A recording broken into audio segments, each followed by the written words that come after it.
versículos que dizem que Ele nos ressuscitou. Ele morreu, ressuscitou e Ele já nos ressuscitou juntamente com Cristo. Nós somos salvos pela sua morte e ressurreição. Aleluia! Louvado seja o nome do Senhor. Glória a Deus. Os nossos preciosos líderes, a arcebispa Luciane, arcebispo Conrado, estão com o arcebispo do Rio de Janeiro, Fernando Lescuri, e o arcebispo Fernando Herbst, na cruzada em Lisboa. E o nosso precioso arcebispo João Rafael, ele está com uma gripe muito forte e está acamado. Então peço aos amados que orem por ele, amém? Para que ele seja restaurado e renovado rapidamente em nome de Jesus. Amém? Hoje teremos um culto às 15 horas de Portugal, em uma igreja. Então, terminando aqui, vamos para casa para nós assistirmos esta maravilhosa mensagem que fala poderosamente que Jesus está voltando. E para que Ele está voltando? Para vir buscar o fruto do penoso trabalho da sua alma. Não é? Aleluia, louvado seja o nome do Senhor Jesus. Amados,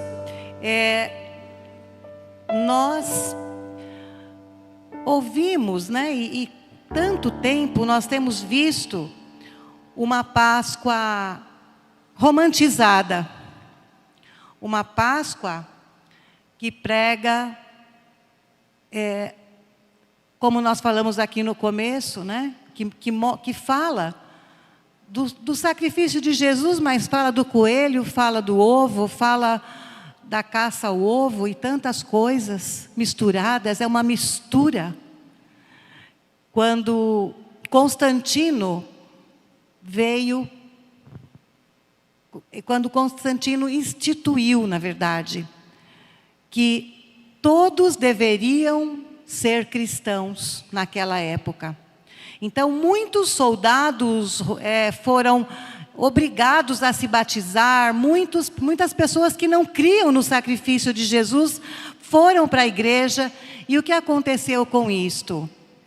O mundo entrou na igreja. E os costumes pagãos entraram na igreja. E infelizmente hoje, neste dia em que nós estamos vivendo, nós vemos que os costumes do mundo, eles têm lugar na igreja. Que a forma de comemorar as festas bíblicas do mundo invadiram a igreja. E muitas vezes as nossas crianças sabem, está chegando a Páscoa, oba, vai ter ovo de chocolate, mas pergunta para ela o que significa a Páscoa. Ela não sabe dizer. Papais, mamães, avós, nós precisamos falar para as nossas crianças, titios, sobre o sacrifício de Jesus, sobre a morte e ressurreição de Jesus. Nós poderíamos falar aqui muitas coisas, muitos versículos, nós poderíamos ler a passagem da ressurreição de Jesus, ou da ascensão dele ao céu, mas hoje o Senhor me pediu para ministrar sobre o poder da ressurreição. O que é que esta ressurreição significa na nossa vida? O que é que ela deve produzir em nós? Antes de falar sobre isso, eu gostaria de deixar muito claro aqui, amados, que há duas ressurreições. A Bíblia menciona duas ressurreições. Isto está em Daniel 12:2. Eu gostaria de solicitar ao precioso pastor Fernando que colocasse hoje na versão NVI, amém? Daniel 12:2 diz assim: multidões que dormem no pó da terra acordarão, ou seja, os mortos ressuscitarão, uns para a vida eterna, outros para a vergonha e o desprezo eterno. Daniel está mencionando 2 momentos distintos de ressurreição. A primeira ressurreição é a ressurreição dos justos, ressuscitados para a glória, para o reino do céu. Quando Jesus vier nas nuvens, está escrito, nós vamos ver depois, os mortos em Cristo ressuscitarão primeiro, terão seus corpos glorificados e subirão ao encontro do Senhor nos ares. Depois, os que estivermos vivos, também seremos glorificados e seremos arrebatados juntamente com eles. Mas muitos ficarão no pó da terra. Quem são esses muitos? Aqueles que não creram neste sacrifício. Aqueles que não receberam o sacrifício de Jesus. Aqueles que não se deixaram ser transformados. Aqueles que não se deixaram ser purificados, santificados por este precioso sangue. Hebreus nos alerta como escaparemos nós se negligenciarmos tão grande salvação. Então a segunda ressurreição é para os rebeldes, aqueles que se rebelaram, que rejeitaram ouvir a voz de Deus, que rejeitaram o evangelho eterno, que rejeitaram o sacrifício de Jesus. Eles ressuscitarão para enfrentar o juízo de Deus e depois o lago de fogo. Esta é uma verdade, amados, que muitas vezes não é pregado nas igrejas, porque temos medo de assustar as pessoas, mas a verdade é esta. A palavra de Deus diz exatamente isto. E depois, Daniel, nós sabemos que tem ali, é um livro profético, e que depois em Apocalipse, ele é totalmente ali demonstrado como as coisas vão acontecer, as últimas coisas. E lá está o lago de fogo. E Jesus falou sobre o inferno mais do que qualquer personagem bíblico. Então nós precisamos entender, amados, remédio amargo é ruim na boca, mas ele cura, né? Esta palavra, ela muitas vezes nos confronta, e não é para nós cairmos e ficarmos destruídos, abatidos, deprimidos, não. É para nós nos despertarmos e dizermos: Senhor, eu quero participar da primeira ressurreição. Senhor, eu quero estar contigo. Eu quero ter o meu corpo glorificado, ser igual ao corpo da sua glória. Aleluia.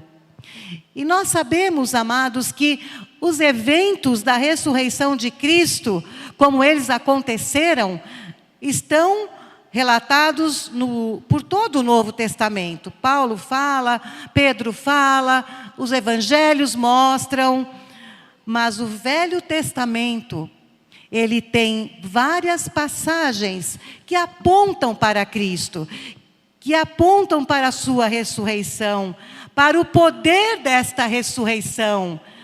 E são passagens que são sombra, que são tipo de Cristo e do seu ministério, e da sua morte e da sua ressurreição.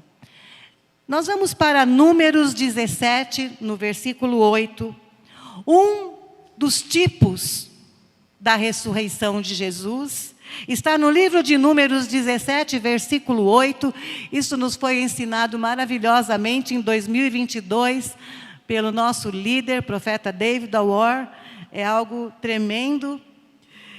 Números 17, 8 diz assim: no dia seguinte, Moisés entrou na tenda e viu que a vara de Arão, que representava a tribo de Levi, tinha brotado. Não somente tinha brotado, uma vara seca. Pensa num cabo de vassoura? É mais ou menos isso. Não somente tinha brotado, mas tinha produzido frutos. E não apenas produzido frutos, mas eram frutos maduros. Aleluia! Havia ali naquele momento uma rebelião e um questionamento por parte dos rebeldes. Quem é o ungido de Deus? Por que só Arão? Por que só Moisés? Quem tem a autoridade de Deus? Por que só Arão tem a autoridade de Deus? Então o Senhor Deus pediu que fosse feito este teste. Coloca ali as varas. A vara daquele que florescer, este é o meu ungido. Não é? Então, brotou e floresceu a vara de Arão. E as folhas brotando, não apenas folhas, mas frutos e frutos maduros. O Senhor disse, neste momento, diante de todo aquele povo que estava em rebeldia: este aqui, Arão, cuja vara floresceu, este é o meu ungido. Foi ele que eu chamei como sacerdote. Foi a ele que eu ungi. Foi a ele que eu dei o poder e a autoridade. A vara, nós sabemos, o cajado do pastor representa a autoridade. E esta vara de Arão representava a autoridade de Deus na vida dele, do sacerdote. Mas era uma vara seca e morta. Agora Deus traz novamente vida para aquela vara. E nós sabemos que qualquer pedaço de madeira cortado da árvore, ele morre, ele seca. Ele não produz mais folhas, nem flores e nem frutos. Mas o Senhor Deus, que é aquele que dá vida, é aquele que ressuscita o vale de ossos secos, é aquele que traz à existência aquilo que não existe. Ele fez brotar daquela vara de Arão, morta, ele fez agora, ele trouxe a ressurreição, ele trouxe vida.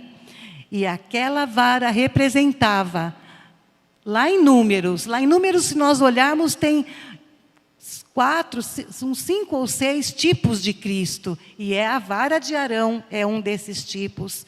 E representava a ressurreição de Cristo, ali no livro de Números. Vamos para Salmos 23, 4, é um outro local onde o Senhor fala de uma vara e de um cajado. Salmos 23, 4, diz assim: mesmo quando eu andar por um vale de trevas e morte, não temerei perigo algum, pois tu estás comigo, a tua vara e o teu cajado me protegem. Novamente aqui, o Senhor está falando da vara do pastor que protege, que consola, que corrige a ovelha, para que ela não vá para a destruição. Porque, amados, a ovelha, quando Jesus comparou o seu povo a ovelhas perdidas, que não eram como ovelhas sem pastor, quando o Senhor nos compara a ovelhas e Ele ao bom pastor, a multiforme sabedoria de Deus é incrível, porque não tem animal mais bobinho do que a ovelha. Se nós formos olhar a descrição de como a ovelha se comporta, não tem animal que corre mais para a destruição e para a morte do que a ovelha.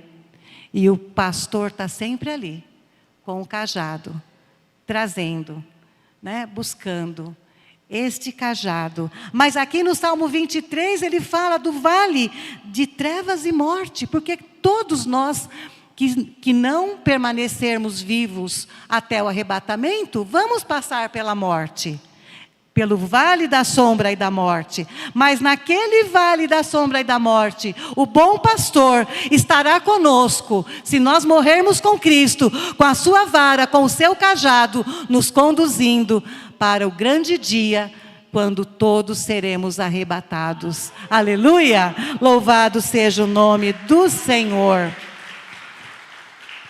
E isso mostra que mesmo que passarmos pela morte, morrendo em Cristo, nós sairemos dela, sairemos da morte para a vida. João 12, 24, 25, fala da morte de Jesus também. Digo-lhes, João 12, 24, 25, digo-lhes verdadeiramente que se o grão de trigo não cair na terra e não morrer, continuará ele só, mas se morrer, dará muito fruto. Aquele que ama a sua vida, a perderá, ao passo que aquele que odeia a sua vida neste mundo, a conservará para a vida eterna. A ressurreição de Cristo, amados, ela é o centro da vida cristã. A ressurreição de Cristo é o centro da salvação cristã. Não há evangelho, nem sequer há salvação, se não houver ressurreição. Por isso, nós vemos tantas coisas ao redor da ressurreição, tentando abafar, tentando esconder o verdadeiro sentido da Páscoa, o verdadeiro sentido da ressurreição. Então, se alguém perguntar, alguém que não conhece a nossa fé, qual é o centro da sua, as pessoas perguntam, da sua religião? Qual é o centro? O centro é Cristo e a sua ressurreição. Porque sem o sacrifício dele e sem a ressurreição dele, não haveria vida eterna para nós. 1 Pedro 1, versículo 3 até o 5. 1 Pedro 1, do 3 ao 5, diz assim: Bendito seja o Deus e Pai de nosso Senhor Jesus Cristo. Conforme a sua grande misericórdia, Ele nos regenerou para uma viva esperança, a nossa bendita esperança, por meio da ressurreição de Jesus Cristo dentre os mortos, para uma herança que jamais poderá perecer, macular-se ou perder o seu valor. Herança guardada nos céus para vocês, que mediante a fé são protegidos pelo poder de Deus até chegar à salvação prestes a ser revelada no último tempo. E havia aqui uma confusão, mas a salvação já não aconteceu? Eu já recebi Jesus, eu já estou salvo.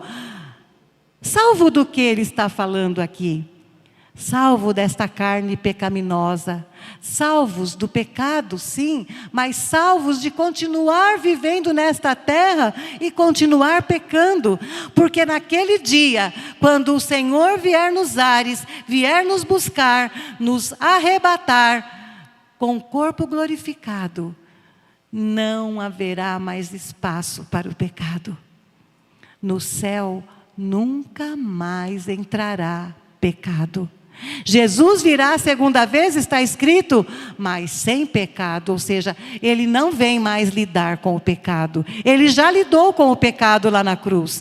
Está escrito que ele aniquilou o pecado na cruz.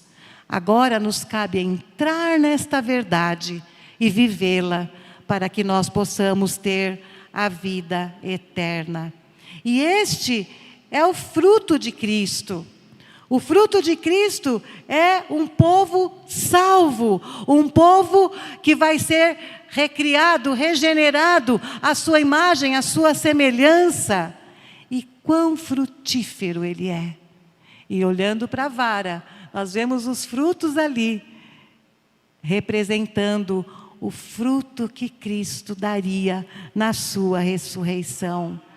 E ele já entrou no céu, o primogênito já entrou no céu. Ele foi o primeiro a ressuscitar dentre os mortos. E então, quando o arrebatamento acontecer, nós vamos segui-lo.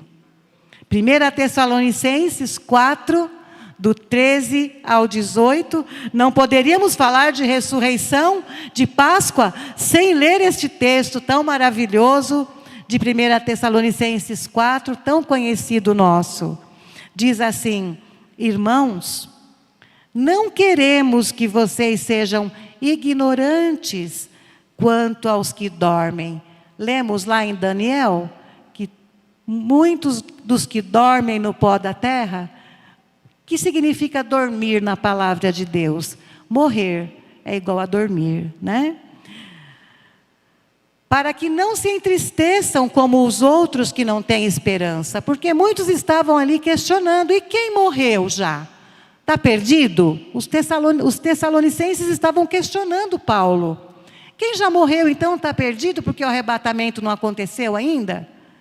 Não, Paulo aquieta os corações deles e diz: olha, não se preocupem, mas eu quero esclarecer, não quero que vocês sejam ignorantes, porque os que dormem, eles têm sim esperança. Então ele fala: não queremos que vocês sejam ignorantes quanto aos que dormem, para que não se entristeçam como os outros que não têm esperança. Versículo 14: se cremos que Jesus morreu e ressurgiu, cremos também que Deus trará, mediante Jesus e juntamente com Ele, aqueles que nele dormiram. Então, quando Jesus vier reinar, Ele trará aqueles que ressuscitaram com Cristo, que foram glorificados, que estão na glória, voltarão com Ele. Está em Apocalipse 19, aqueles de vestiduras brancas, que voltam nos cavalos brancos, vêm com o Rei dos Reis e Senhor dos Senhores. São aqueles que foram ressuscitados com Cristo. Versículo 15: dizemos a vocês pela palavra do Senhor, que nós, os que estivermos vivos, os que ficarmos até a vinda do Senhor, certamente não precederemos os que dormem. Ou seja, os vivos serão arrebatados depois dos mortos. Pois dado a ordem, com a voz do arcanjo e o ressoar da trombeta de Deus, o próprio Senhor descerá do céu e os mortos em Cristo ressuscitarão primeiro. Depois disso, os que estivermos vivos seremos arrebatados juntamente com eles nas nuvens para o encontro com o Senhor nos ares. E assim estaremos com o Senhor para sempre. E Paulo diz no versículo 18: consolem-se uns aos outros com estas palavras. Ou seja, lembrem-se da bendita esperança que nos aguarda. E vocês também passem para os outros a bendita esperança. Aqueles que nele dormiram, então, aqui está falando a respeito da ressurreição, que é essencialmente o fundamento, a rocha fundamental da nossa salvação cristã. E este evento, amados, ele é tão sério, é tão crítico para Deus, que quando chegar este dia, Ele não vai mandar anjos, Ele não vai mandar arcanjos, Ele mesmo virá, Ele mesmo descerá do céu, e como Ele prometeu em João 14, Ele mesmo virá nos buscar. Aleluia! Louvado seja Deus! Aleluia! Glória a Deus. E nós sabemos, amados, que Apocalipse mostra várias passagens daqueles que ressuscitaram e da alegria e do gozo. Vamos para Apocalipse 5:9. Aleluia. Apocalipse 5:9 diz assim: e eles cantavam um cântico novo. Qual é o cântico? Nós já mencionamos hoje. Tu és digno de receber o livro e de abrir os seus selos, pois foste morto, e com teu sangue compraste para Deus homens de toda tribo, língua, povo e nação. Ninguém ficará de fora, porque Ele morreu por todos. Ele morreu por toda a humanidade. E cada um que entrar por este sacrifício será ressuscitado. E neste dia estará presenciando esta maravilhosa celebração que diz ao Cordeiro: digno és de receber o livro e de desatar-lhes os selos, porque foste morto e com o teu sangue compraste para Deus homens que procedem de toda tribo, língua, povo e nação. Aleluia. Quando o Senhor comprou estas almas de todos os homens, de todos os povos, línguas e nações, este é o fruto que nós vemos representado na vara de Arão. A palavra de Deus, amados, ela é tremenda. A palavra de Deus, eu confesso para os amados que eu tinha uma certa dificuldade em unir Novo Testamento, Velho Testamento. A gente tinha aquela separação e ficava assim, né? Mas, quando o profeta do Senhor começou a ministrar para nós de Gênesis e Apocalipse, abriu de uma maneira tão clara. Este livro, ele é um só, de capa a capa. E ele trata de um assunto só, de capa a capa. Qual é o assunto? Jesus veio para nos dar vida e comprar para Deus homens que procedem de toda a tribo, língua, povo e nação. Ele veio para nos fazer de filhos da ira, agora filhos de Deus. Ele veio para nos transformar, igualzinho ao grão de trigo que caiu na terra. Ele veio para nos transformar em uma multidão de filhos para Deus. Aleluia! O que foi perdido no Éden, Ele agora nos dá com a sua morte e ressurreição. Aleluia! E este é o poder da ressurreição. Fazer de algo seco e morto, como nós éramos, secos e mortos no pecado, cortados de Deus, trazer agora vida, fazer agora brotar, dar fruto, produzir fruto e fruto maduro. Isto fala da noiva, amados, porque a noiva, ela não vai ser uma noiva bebê, uma noiva adolescente, imatura, não. Ela é uma noiva sem mancha, sem ruga, sem mácula, é uma noiva madura, que está escrito em Apocalipse 19, do 6 ao 9. Ela a si mesma se ataviou, pois lhe foi dado vestir-se de linho finíssimo, resplandecente e puro. E o linho finíssimo são os atos de justiça dos santos. Então, esta noiva, ela está aqui representada na vara de Arão que floresceu, porque a palavra de Deus diz que são frutos maduros, frutos prontos. Aleluia! João 12, 32, Jesus está falando do momento da sua morte e ressurreição, e ele diz assim: mas quando eu for levantado da terra, atrairei todos a mim. E nós sabemos que lá em Números também há uma serpente de bronze que Deus mandou Moisés fazer para que a praga das serpentes que estavam picando o povo de Israel, como consequência do juízo de Deus pelo pecado deles, pela rebeldia deles, quem olhasse para aquela serpente de bronze seria curado das picadas daquelas serpentes.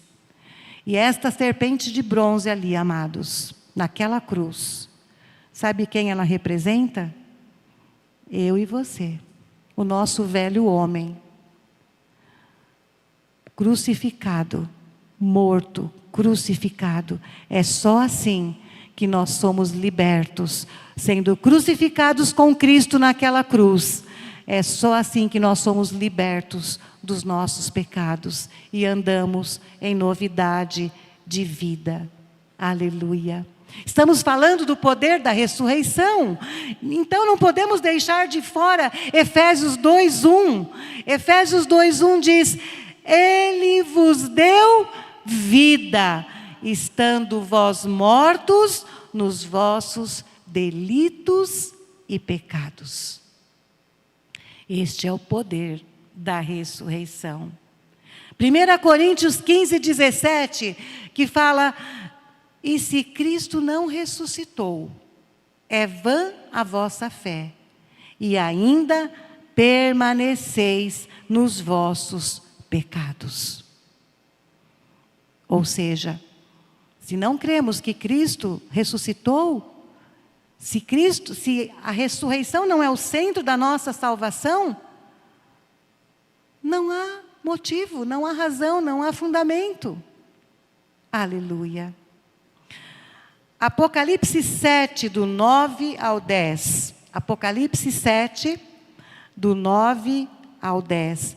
Mais um momento de grande celebração no céu.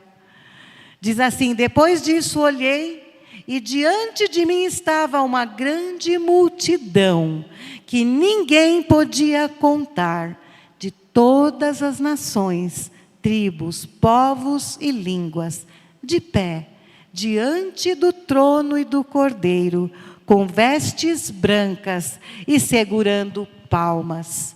E clamavam em alta voz: a salvação pertence ao nosso Deus, que se assenta no trono, e ao Cordeiro. Eis o poder da ressurreição de Cristo e o fruto dessa ressurreição. Qual é o fruto? Uma multidão que ninguém podia contar, que estava de pé ali diante do trono de Deus, celebrando esta grande e maravilhosa ressurreição. Mas, para que nós entremos nesta ressurreição, para que nós possamos receber esta ressurreição, nós precisamos estar conectados com Cristo. Precisamos estar nele, porque dele, por ele, para ele são todas as coisas, e nele tudo subsiste. Ele sustenta todas as coisas pela palavra do seu poder. Então, nós que cremos, temos que estar em Cristo, dia a dia. Tropeçamos ainda, caímos ainda, pecamos ainda neste corpo carnal, mas dia a dia vamos sendo limpos, lavados.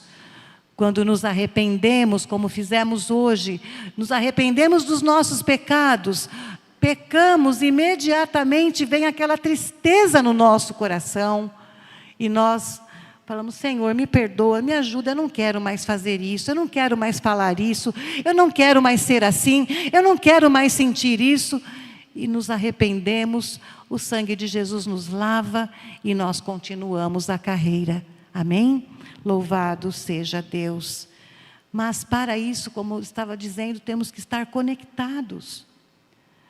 Ou será que ainda estamos como esta vara seca? Nós sabemos que as varas dos outros que queriam ser sacerdotes no lugar de Arão não floresceram, porque eles não estavam com Deus, eles não estavam debaixo da bênção de Deus, elas não floresceram. Será que nós ainda somos internamente esta vara seca, ou será que já estamos conectados em Cristo, na videira verdadeira, e estamos já dando folhas, flores e frutos maduros? Aleluia. Meditação que nós temos que fazer, porque a Páscoa representa isso. A Páscoa representa a nova vida que recebemos de Cristo Jesus. O fruto que é Cristo em nós, Paulo fala em Colossenses 1:27. O fruto é Cristo em nós, esperança da glória. Este fruto é real nas nossas vidas? João 15:5, o Senhor fala que Ele é a videira. João 15, versículo 5, ele diz: eu sou a videira, vocês são os ramos. Se alguém permanecer em mim e eu nele, esse dá muito fruto. Pois sem mim, sem a videira, vocês não podem fazer coisa alguma. Amados, imagino que muitos aqui devem conhecer, né, uma videira. Eu visitei no Chile e uma vinha.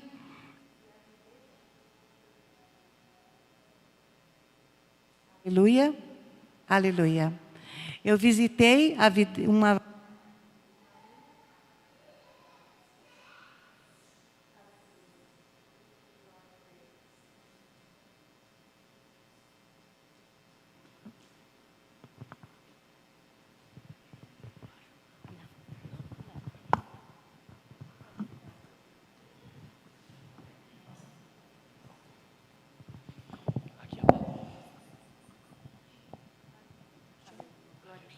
Aleluia.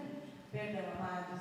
Aqui a bateria, como tudo que é nesta terra, é finito, acaba, né?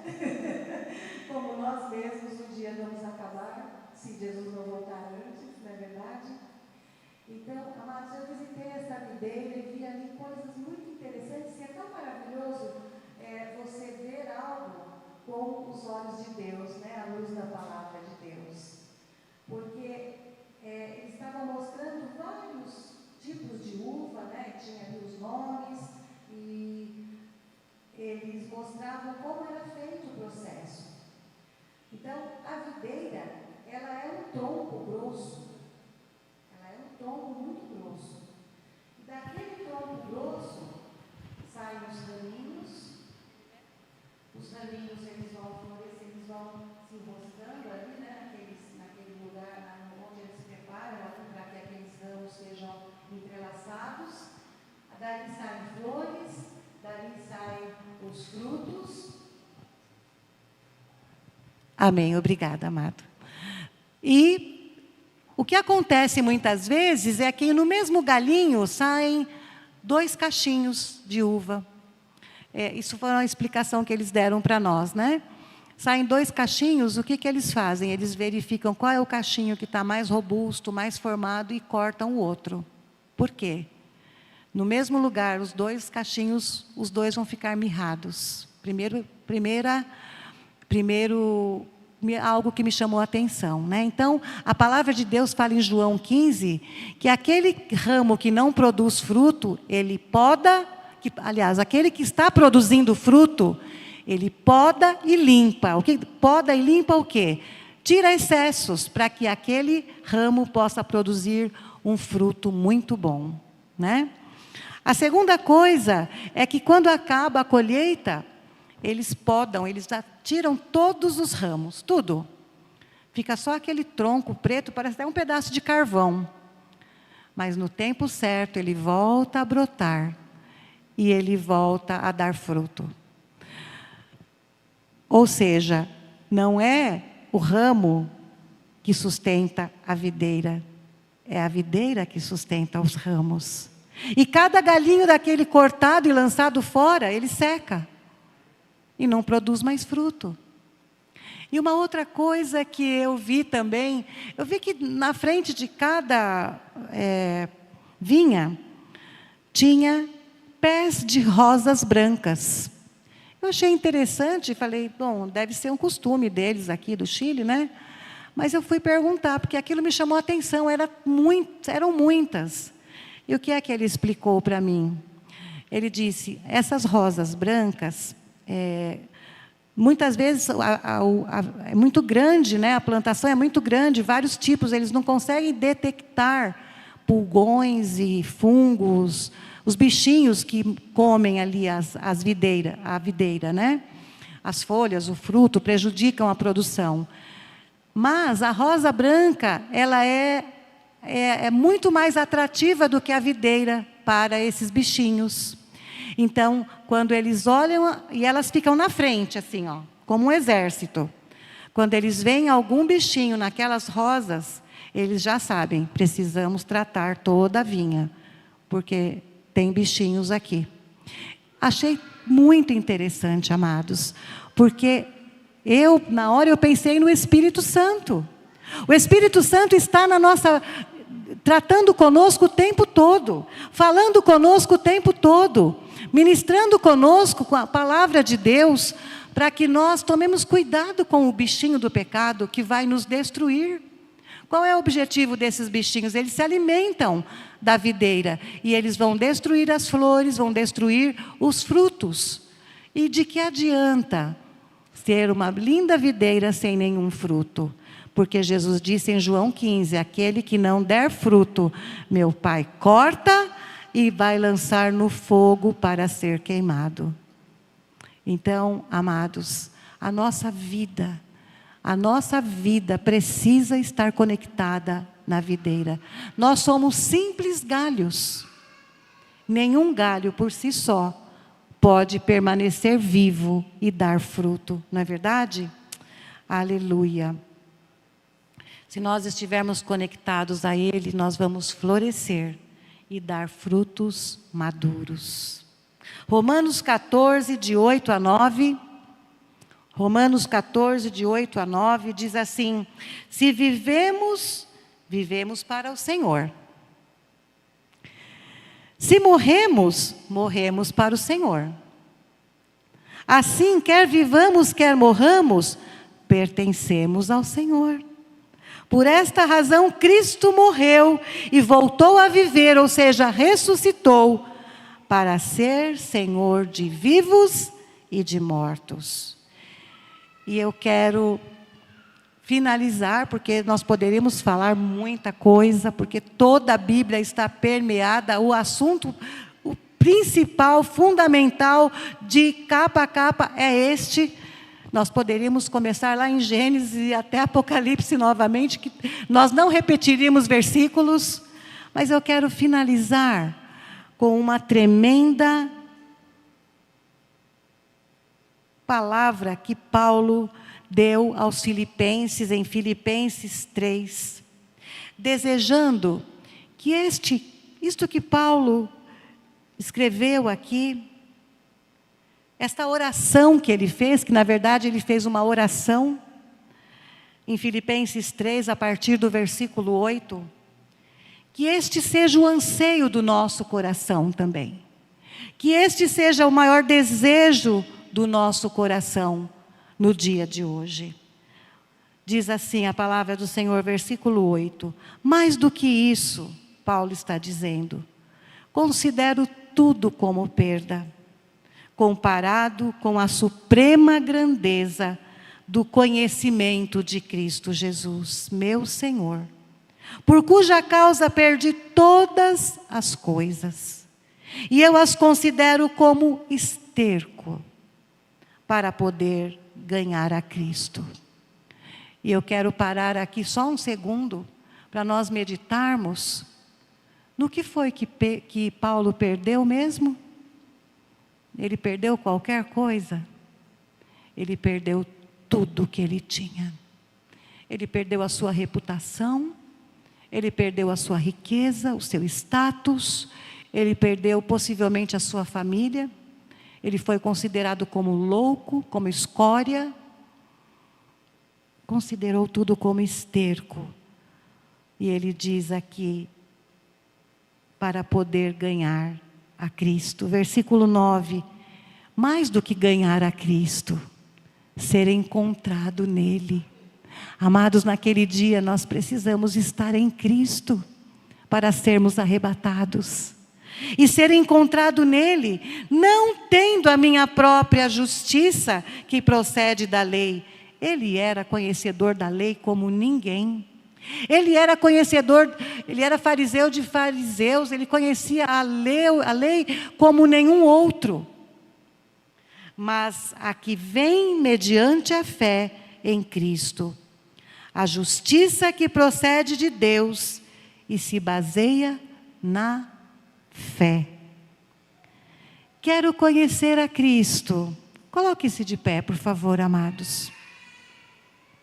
E feche seus olhos e presta atenção nisso que eu vou ler agora. E vai declarando estas palavras para o seu próprio coração, para que a sua alma entenda, para que o seu espírito apreenda.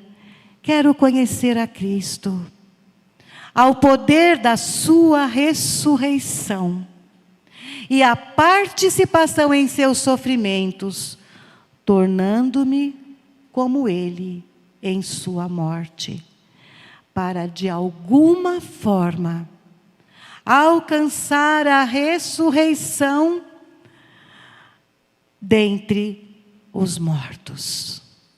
Eu quero repetir enquanto os nossos preciosos já tomam suas posições. Mais do que isso, considero tudo como perda, comparado com a suprema grandeza do conhecimento de Cristo Jesus, meu Senhor, por cuja causa perdi todas as coisas e as considero como esterco para poder ganhar a Cristo e será encontrado nele, não tendo a minha própria justiça que procede da lei, mas a que vem mediante a fé em Cristo, a justiça que procede de Deus e se baseia na fé. Quero conhecer a Cristo, ao poder da sua ressurreição e a participação em seus sofrimentos, tornando-me como Ele em sua morte, para de alguma forma alcançar a ressurreição dentre os mortos. Aleluia. Senhor nosso Deus e Pai,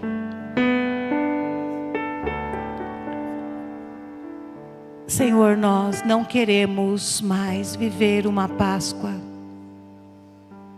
vazia, uma Páscoa religiosa que diz: oh, o túmulo está vazio, e a gente vê isso em vários lugares, em várias coisas postadas nas mídias, em vários posts nas mídias. O túmulo está vazio, sim, o túmulo está vazio, sim, Ele ressuscitou, mas o que é que esta ressurreição fez na minha e na tua vida? A pergunta é: o poder desta ressurreição está atuando na nossa vida? E nesta manhã, Senhor, nós queremos te pedir: torna isto real em nós. Que esta ressurreição, o poder desta ressurreição, produza em nós frutos maduros. Queremos ser frutíferos para o teu reino. Queremos que a nossa vida seja para aqueles que estão ao nosso redor um testemunho vivo de que sim, realmente, verdadeiramente, o nosso Senhor Jesus morreu naquela cruz e ressuscitou, está vivo e virá buscar a sua igreja. E mais, nós, varinhas secas que éramos, temos que agora andar nesta terra. Continuamos sendo varinhas, né? Não somos nada, mas temos que andar nesta terra com os nossos frutos aqui pendurados: a fé, a esperança, o amor, a misericórdia, a graça, a bondade, o fruto do Espírito Santo, Cristo em nós, esperança da glória, sabendo que nada vem de nós, tudo é dom de Deus, é Ele quem nos dá. Nós somente fazemos assim como a criança quando vai receber um presente, colocamos as nossas mãos assim, recebemos, mas aí nós fazemos diferente. A criança pega aquilo, né? Ninguém tira mais da mão dela, mas nós recebemos e dizemos: Senhor, o que recebemos de Ti nós Te entregamos. Tudo vem de ti e das tuas próprias mãos te damos, está escrito. Senhor, nós queremos, Pai, te conhecer, Senhor Jesus. Queremos conhecer o poder da sua ressurreição. Queremos participar dos seus sofrimentos.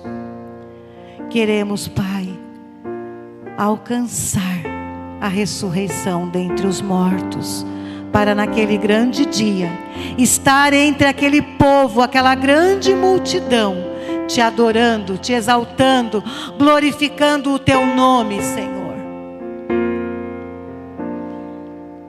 Levante as suas mãos e repita comigo esta oração. Diga: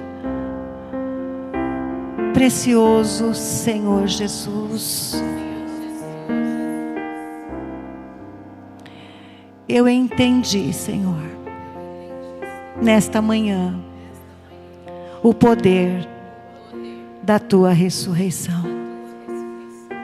E eu quero que este poder atue em mim, produzindo fruto, e fruto para a vida eterna. Senhor Jesus, entra no meu coração e seja meu Senhor e meu Salvador e meu Rei, o Cristo ressuscitado, que vive e reina para sempre. E eu me arrependo, Senhor, de todos os meus pecados, e te peço que o precioso sangue que jorrou daquela cruz me limpe, me lave e me faça agora frutífero. Me faça agora viver como aquele que vive o poder da ressurreição. Viver como aquele que não tem mais a sua vida como preciosa para si mesmo, mas que agora deixa Cristo viver e reinar em nós. Senhor Jesus, encha-nos do teu Espírito Santo, que é a seiva da videira. Nós queremos estar conectados nela. Queremos estar conectados na videira, recebendo esta seiva. Senhor Jesus, guia os nossos passos para o teu glorioso reino. Escreve o meu nome no livro da vida do Cordeiro Santo de Deus.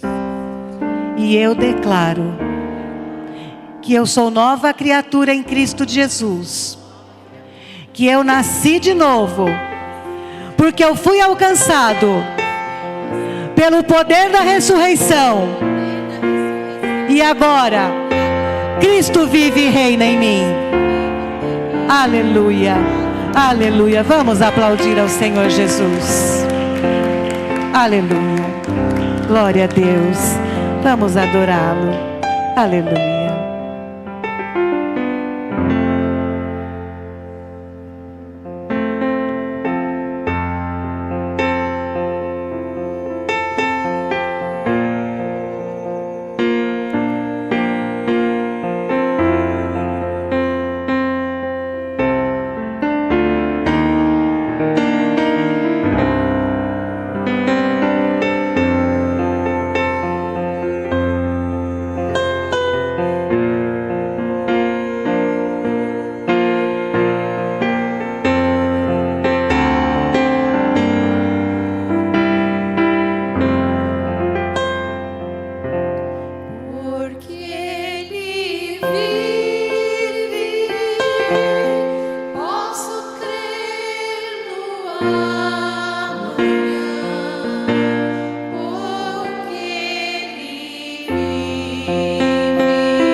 Aleluia. A nossa vida está nas mãos daquele que ressuscitou e vive, vivo está. E nós estaremos para sempre com Ele. Aleluia. Que o Senhor te abençoe e te guarde. Que o Senhor faça resplandecer o seu rosto sobre ti e tenha misericórdia de ti. Que o Senhor sobre ti levante o seu rosto e te dê a paz que excede todo entendimento humano, a paz que só pode ter aquele que tem esta viva esperança, a paz daquele que sabe que nós nunca morreremos, a morte será só uma passagem, porque estaremos para sempre vivo com o nosso Senhor. Aleluia. Vamos em paz, que o Senhor nos acompanhe às nossas casas, em nome de Jesus. Aleluia. Glória a Deus.